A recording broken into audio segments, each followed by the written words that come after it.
Türkiyə dövləti məhv olmadan İranın canını almağımız məsləhət deyil. Bu danışıq Azərbaycana xüsusi rəğbəti olan məşhur humanist Rus yazıcısı dekabrist Bestujev Marlinski ilə Abbasqulu Ağa Bakıxanov arasında keçir. Sözün sahibi təbii ki Marlinski deyil. Marlinskinin nifrətlə dilə gətirdiyi, özünün də xidmət etdiyi Rus çarlığının önəmli siması Dəli Pyotrun vəsiyyətnaməsindən bir sujetdir. Ümumiyyətlə 1-ci Pyotr Rus işğalının yayılmasında ən başlıca rolu olan Rus çarıdır və bu yöndəki vəsiyyətnaməsini çoxumuz eşitməyimizə rəğmən Rus xalqına nə kimi tapşırıqların verildiğini bilmirik. Bu tapşırıqlar Çar Rusiyası başda olmaqla Sovet Rusiyası və hal-hazırki Rusiyanın ən təməl işğal missiyası olub və bu işğaldan biz də nəsibimizi aldığımız üçün bugün də o işğal davam etdirilməyə çalışıldığına görə vəsiyyətnaməni yaxşı idrak etməliyik. Oxumalıyıq demirəm, idrak etməliyik. Osmanlı-Rus savaşında Qafqaza gələn Marlinski burada özü kimi humanist olan Abbasqulu Ağa Bakıxanov ilə yaxın dost olmuşdu. Evinə dəvət etmişdi və uzun-uzadı çarizmin zülmü haqqında müzakirə aparmışdılar. Və bu müzakirələr Abbasqulu Ağa Bakıxanovun həyatında yeni bir cığır açmışdı. Adətən Marlinski Bakıxanovu Ruslara qarşı oyandırmışdı və o tarixi söhbət belə başlamışdı. Bir dəfə hər iki dost Tiflisdə görüşdüyü vaxt Bestujev Marlinski Abbasqulu Ağanı öz evinə dəvət elədi. Axşamüstü olmasına baxmayaraq, o dəvətdən boyun qaçırmadı.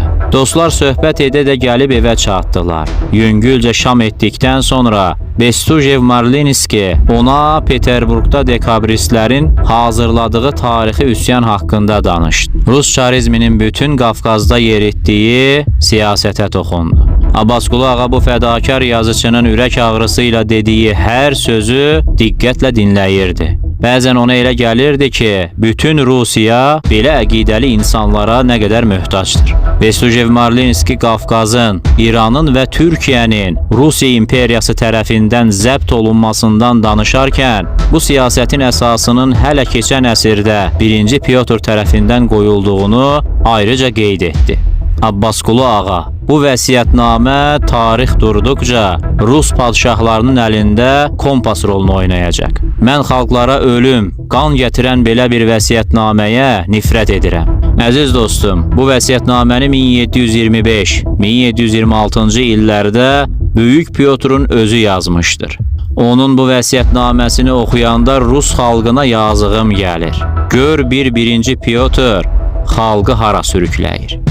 Rusiya dövlətini o vaxt dövlət adlandırmaq olar ki, onun paytaxtı bütün Asiya və Avropa xəzinələrinin açarı olan İstanbulda qərar tapmış ola. İndi mümkün qədər əla məkan sayılan İstanbulun cəvahirinə sahib olmalı. Əlbəttə, İstanbula sahib olan padşah aləmdə padşahlar padşahı olacaqdır. Bu məqsədə çatmaq üçün həmişə Türkiyə ilə İran arasında fitnə törədib dava dalaş salınmalıdır. Hər kəs daim hər vasitə ilə onların arasında nifaq və düşmənçilik səbəblərini toplayıb bir-birlərinə yadlıq və ədavət bəsləməyi təbliğ etməlidir. Onları dostluq məqamına gəlməyə qoymayın. Bizi ən çox xoşhal edən şeylərdən biri də Sünni Şiə və sairənin arasındakı müsəlman din xadimlərinin işləri müdaxilə ixtiyarı olmasıdır. Onların müsəlmanlara Avropa millətləri ilə qarışmağa icazə verməməsi mühüm amildir. Yoxsa İslamlar göz açıb quru ilə açıq yolu tanıyarlar. Bu iki amil İslam adının tezliklə Asiyadan silinməsinə və xaçpərəstliyin yayılmasına imkan yaradacaq.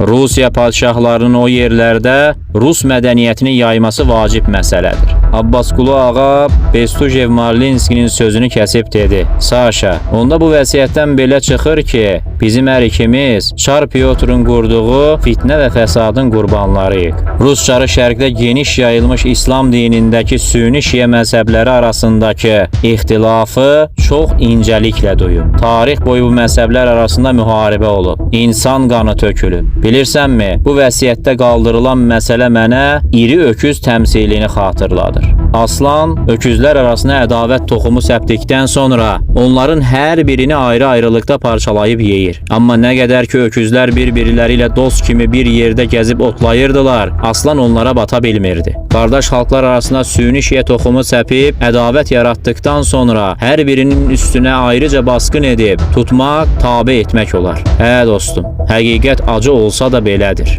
Rus hökuməti İstanbula sahib olmağı, fitnələr törətib öz nüfusunu qorumağı özünün başlıca məqsədi hesab edir. Biz belə bir hökuməti devirib, azad bir hökumət qurmağı arzulasaq da istəyimizə nail ola bilmədik.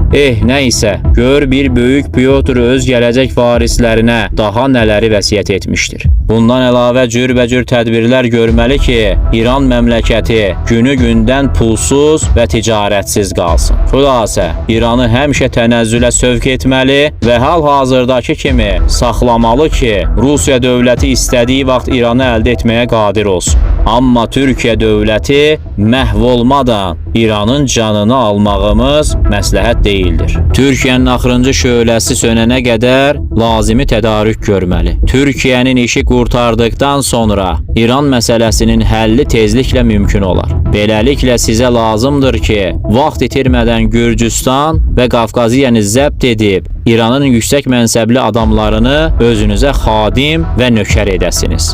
Abbasqulu ağa, görürəm ki, bu vəsiyyət sənə çox pis təsir edir. Bəlkə ardını oxumayım? Yox, nə danışırsan? Mən bu vəsiyyətə görə sənə minnətdaram. Sən o maddələri oxuduqca fikrimə Fətəli xanın Azərbaycan xanlıqlarını birləşdirməsi uğrunda apardığı mübarizə gəldi. Kim bilir, bəlkə də onun bu vəsiyyətdən xəbəri var idi. Elə ona görə vahid Azərbaycan yaratmaq fikrinə gəlmişdi. Bəlkə elə ona görə o, Rusiyaya arxa çevirmişdi.